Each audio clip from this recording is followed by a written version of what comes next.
Hammaga assalomu alaykum. Bugun AdXP dasturidan ro'yxatdan o'tishni ko'rib chiqamiz.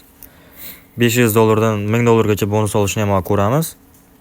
Kirganimizdan so'ng mana kirish, bu eski akkauntingizni tiklash, ro'yxatdan o'tish, bu yangi akkaunt ochish. 4 ta bosqich orqali o'tsak bo'ladi. Bir boshidan telefon raqam orqali, email, ijtimoiy tarmoqlar orqali. Ijtimoiy tarmoqlar orqali hozir ko'ramiz. Apple ID, VK, X o Twitter, Google, Yandex. Qaysi biri bo'lsa o'tib ketsak bo'ladi. Telegram orqali ham o'tsak bo'ladi.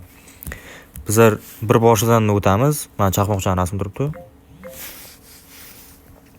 Mamlakat degan joyga siz hozir qayerdasiz? Misol Qozog'istonda, ili Ozarbayjon, ili boshqa joyda.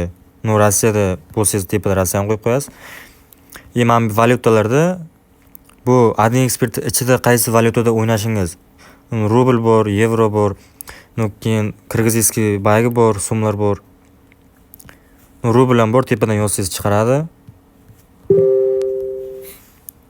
Promokod degan joyga MT701 yozamiz. Bu yerdan bonuslar ko'rsak bo'ladi. Sport o'yinlari uchun 50 million so'm bonus birinchi depozit uchun beradi.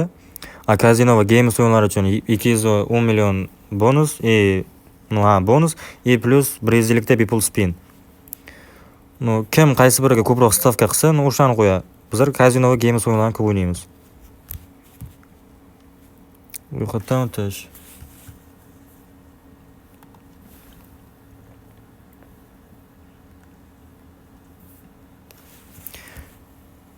Mototsikl,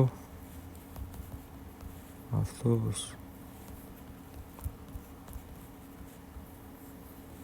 Mana shunday texnik nosozliklar bo'lishi mumkin. Birdan ochib ketmaydi.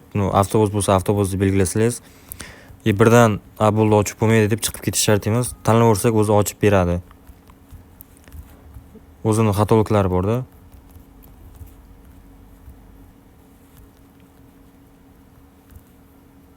Billat avtobus ekan. Setofor. Mana o'z akkaunt ochildi, mana nechtadir baygidan keyin chiqib ketish shart emas. Endi ochilgandan keyin buni bitta screenshot qilamiz. Erta shtob akkauntdan chiqib qo'ysak, mana bu login degan narsasi bizga kerak bo'ladi.